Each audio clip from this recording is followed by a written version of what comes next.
ஏன்னா பார்த்துட்டு இருப்பேன் சில ஆடெல்லாம் ரொம்ப சக்டிவாக தான் இருக்கும். ஓ அந்த படம் அவங்க பண்ணுறாங்கன்னா நல்லா இருக்கும் போல இருக்கு, நல்லா பெருசாக கொண்டு போய் சேர்ப்பாங்க போல இருக்குன்னு அது ஒரு நாள் எனக்கு அமையறதுல வந்து சார் ரொம்ப தேங்க்ஸ் சார், ரொம்ப தேங்க்ஸ். இந்த படம் சரி ஒத்துக்கிட்டேன் எப்படி பண்ணலாம் அப்படின்ட்டு போனேன். போனால் ஷூட்டிங் ஸ்பாட்டில் வந்து நின்று யாரும் வேலை செய்யலை, ஓடிக்கிட்டே இருக்காங்க. சரி கொஞ்சம் நம்ம நின்று நான் மட்டும்தான் நின்று வேலை செய்கிறேன். முடிச்சுட்டு போயிட்டேன். கொஞ்ச நேரத்தில் திரும்பி வந்து பார்த்தா அடுத்த நாள் பார்த்தா அப்படியே தான் இருக்காங்க. நான் போய் எங்கள் அசிஸ்டன்ட் கேட்டேன், இவங்களாம் எப்போ சாப்பிட்றாங்க எப்போ தூங்குறாங்க ஒன்றுமே புரியல எங்களுக்கு ஆக்சுவலாக. ஓ இப்படியெல்லாம் தான் படம் எடுத்துக்கணுமோ அப்படிங்கிற மாதிரி. இந்த டென்னிஸ் இதெல்லாம் வந்து ஒரு அசுரத்தனமான உழைப்பு. அந்த உழைப்புக்கு வந்து டெஃபினட்டாக ஒரு கூலி கடவுள் கொடுப்பான்னு வேண்டிக்கிறேன்னா. அதுக்கப்புறம் ரொம்ப எனக்கு ஒரு பர்சனலாக தெரியாது, அவர் ஒரு ஆர்டிஸ்ட் மாதிரி கூட இருந்தார். அப்புறம் ஒரு நாள் டென்னிஸ் சொன்னார், சார் இவர் தான் ப்ரொடியூசர். ஓ சரி. அப்புறம் நிறைய வாட்டி அவருங்க போவார் வருவார். நான் பார்த்து யோசிச்சிருக்கேன், ஓ நம்ம இன்வெஸ்ட் பண்ணுறோம் இவங்கெல்லாம் சரியாக வேலை செய்கிறாங்களான்னு பார்க்கலான்ட்டு இருக்காரோ அப்படின்னு.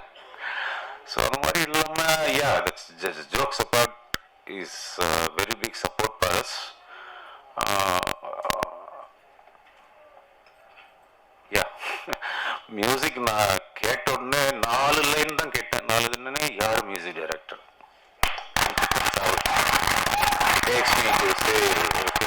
டைரக்டர் கூப்பிட்டு கேட்டு யார் நல்லா இருக்குங்க, சவுண்டிங் நல்லா இருக்கணும் மியூசிக்னா. ஸோ இந்த படத்துக்கு ரொம்ப நல்லா மியூசிக் பண்ணி கொடுத்துருக்காரு. அதே மாதிரி technicians all the people work there like really really well. Kausalya ma'am எனக்கு சொல்கிறது, நாங்கள் அப்படியே பார்த்து பார்த்து பார்த்து சொல்லு ஊற்றிருக்கோம். திடீர்னு வந்து பக்கத்தில் உட்கார வச்சோம்னா ஐயோ மாடி இவங்களா இல்லைம்மா, அவங்க இருக்கிற இடமும் தெரியாது இருக்கிற இதுவும் தெரியாது, அவ்வளோ அமைதியானவங்க. அதுக்கு அப்படியே குவைட் ஆப்போசிட்டு குஷி. அவங்க எங்கேயோ இருந்தால் கூட இங்கே நம்மளுக்கு தெரியும், ஓ இங்கே குஷி இருக்காங்க அப்படின்ற மாதிரி. ஆனால் நிஜமாக ஒருத்தர் எப்பயுமே சந்தோஷமா இருக்கிறதுக்கெல்லாம் கடவுள் வந்து வரப்பிரசாதம் வேணுங்க. நம்ம எல்லாருமே எப்பவுமே சந்தோஷமா இருக்க முடியாது. அந்த முகம் கொஞ்சம் கூட சோர்ந்து போய் நான் பார்த்ததே இல்லை, எப்பயுமே சிரிப்பு தான் சிரிப்பு தான். அதுக்கு இன்னொன்று கேட்டுக்கிறேன் நான், உங்களுக்கு எப்போ எப்போ என்ன தடங்கள் இருந்தாலும் எந்த மனசுக்கு கஷ்டமா இருந்தாலும் குஷியை கொஞ்சம் தமிழ் பேச சொல்லுங்க, உடனே எல்லாம் சரி. ஸோ இது ஒரு நல்ல டீம், இது ரொம்ப பெருசாக வரணும்ன்ட்டு